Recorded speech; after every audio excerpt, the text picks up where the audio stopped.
starting to like, because she feels that there's a sense of community in that church because they go and they have this prayer rooms, and it's beyond the faith. It's really about, I think, the sense of community that she's sharing with the individuals that surround her, because they are so afraid of opening their doors.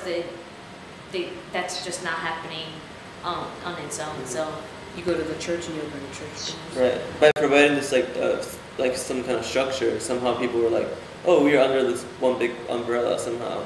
Like that place became some kind of like big umbrella. I think that's interesting. Exactly. It doesn't have to be like religious. It could be any kind of public community space, public space. Exactly. So I'm really into that public space, plaza, square idea. And ways to activate it. Right. So it's the programming. It's some of the stuff we've been talking about in our class, just kind of in anticipation to this. But some of it's real, that the programming for the space needs to be considered, I think, as carefully as the space designs. Right. And Monica Nador's work comes to my mind. She had to deal with this problem of violence, and it was even worse than the violence we have it here. And she managed to take the kids out of their houses and involve them into an interesting program. We have a lot to learn with Monica Nador. Nador, her work is downstairs. I'll show it to you after this is over. I think by having people with different skills, we can develop several programs with a similar perspective, like making sculptures or public furniture, or you know, they have to have the sense that they own the streets, and not only their lot, their share. I mean, they have to have the feeling that they own the streets, the neighborhood, the square, the soccer field. So when they feel that they own the place, they will be able to defend themselves. Yeah. There's been a lot of artists in Chicago who have done initiatives like Take Back the Night, or different kinds of initiatives that have creatively involved things like night lighting and community kinds of events to help people have that psychological shift about how they think about where they live. I think there can also be an interesting way of incorporating like street level youth media's kind of approach of being able to create your own media, or getting the tools to do that rather than just watching TV. Right. So media literacy. But yeah, also how that can be something that can be structured. And if you actually create the space, I don't want, like, say, professionals to make it. I think community there should help in making that process, so that I made this part. You know, when they become grandpa or someone, like, you know, I was the one who made this part. You can tell a story. Or if they were to climb this little tree, you know, you can see the growth of it in like a couple of years, and like that creates like deeper attachment to that space. So I think that's kind of, in terms of like construction or like something that fabrication process could be, you know, a whole movement of people. I think that's the part we have to design too, not just like this is what we're going to design, like more holistic thing of how that becomes approached and actualized. I think what I was really interested too was that we know it's a small space, right? But their first reaction is, let's just add it. You know, we need more room. And I think what's kind of interesting is like, how can we start, you know, maybe we and them don't have really the ability or budget to increase it, but how can we start collaborating and brainstorming on ideas on how to make transforming like furniture, right? That you could like make one space become completely a different one with, you know, by moving things. You know, like kind of using the same footprint but making it efficient. And you're saying to open their eyes to the possibility that maybe adding on isn't necessarily Right. You know, It's I not think saying that's wrong, it's saying, well, here's another There's way more of doing it. solutions than just adding on. Yeah. right. You know, like how if we don't have the budget to take this wall down, rebuild it, and because it's much more, you need more manpower, more time, more money, and if you don't have that ability, we have this challenge of working with this footprint, right? But how can we make a family, you know, like what was her name that had the 2 kids, Hosanna, 3 boys, right, and her husband.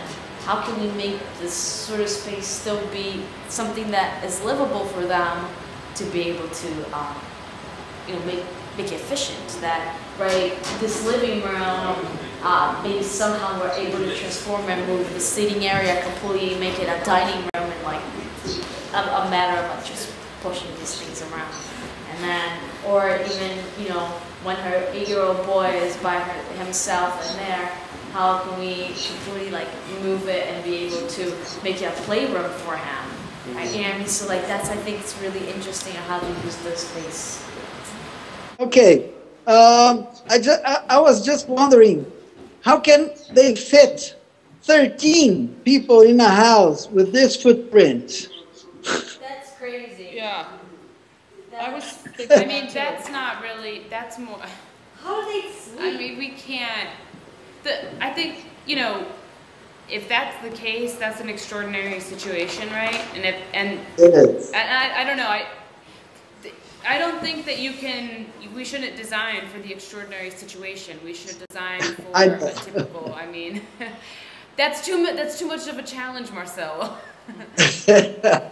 Well, the other thing too is if you think about the people living, the sugarcane people are living in very dense occupation, but they're not families necessarily. They're people that need a place to stay at night. And so part of their need for the space has to do with, I'm assuming, needing the cheapest or free place to live, right? That's different than a Right. family or an extended family that's trying to survive with the space they have.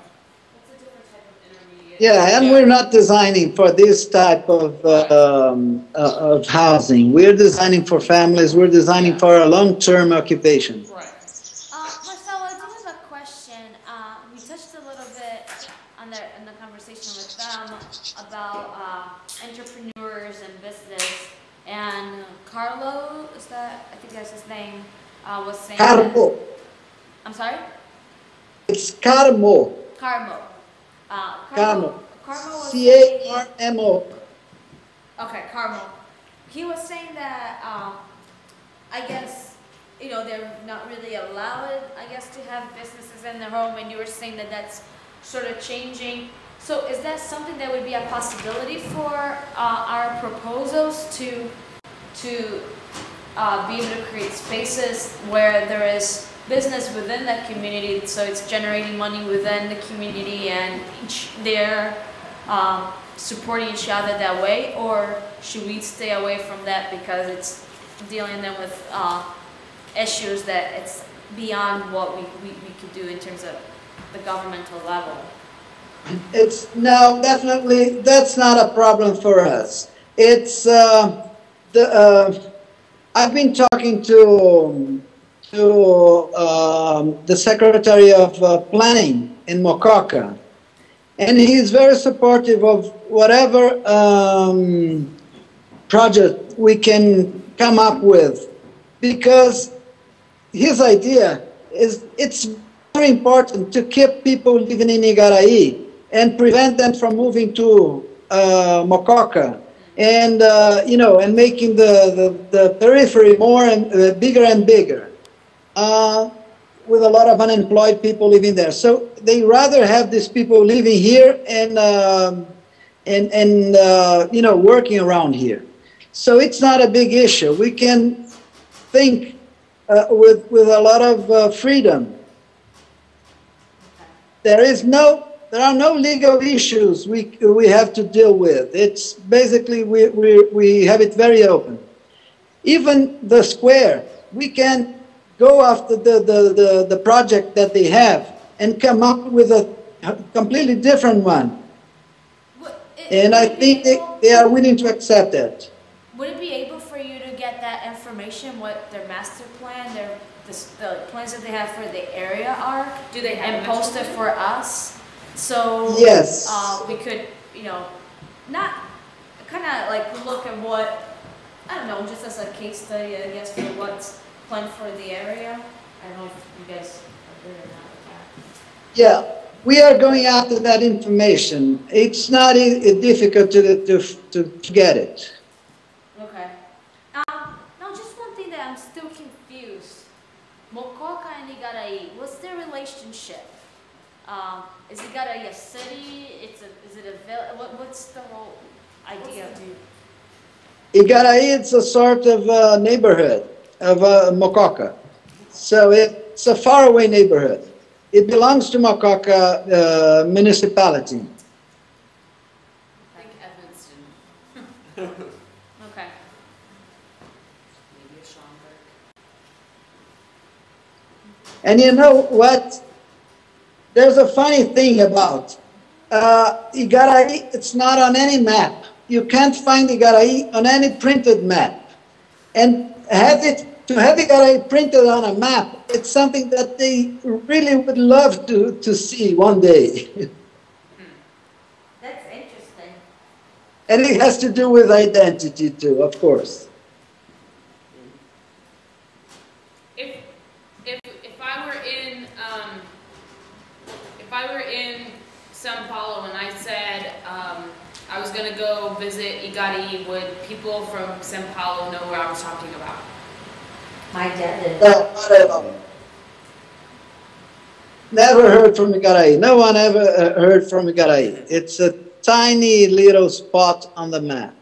Yeah, I asked my parents if they knew and they didn't. But the interesting thing about Igarai, it's because it's so small. It's easier for us to understand the sources that are changing and affecting society. So it's much easier to spot the problems and to come up with solutions. I think that would be a real interesting thing to get more information on is, would they want to have some kind of built community identity, like having a map, having signage, have some kind of like, that would be something that would be Like a fairly sign simple. in Mococa Right. that said like, you Welcome gotta eat to this way. Igarai or something. Right. You gotta eat That this would be way. something that would be fairly simple, That's signage. right, to do in some ways, but it could also be really creative in a lot of ways too. And Like a community Tourism symbol. billboard in Sao What I was thinking- Paulo. Visit Uganda. What I was thinking easily that like, as you approach just like the village of Igarai, there's just a tree, like a street. I don't know, like just a wall of tree that kind of like leads to that village. So like when you go into that space, you know you go into Igarai, and then you know when you go through this place, like if it's your home, that's your home. Like I think that kind of like, it's not just a random road, but it's something that creates this like, this, you know, by the time I pass this road, I'm gonna be in Igarai. That kind of stuff. That kind of stuff kind of creates like nice gateway type. Yeah, like, you know, like that could be spelled for a thing. Anything that kind of like, you know, I go through this. Like it's like same thing as like school campus and stuff. You know, Exactly. like that's what I create. Like, Highways oh, here. You like take I'm 80, in 90 Berkeley. crossing the You know, whatever. Right, and that may make them feel safer, but it may also make them not feel safer. So that would be The something. branding could be the safest. Like, Right. you know, if you kind of brand this like gateway to be like really like, you know, something grand or like something really just, then Right. people who go through that, they're gonna be acting just because that's how it is. I like your comparison to school, right?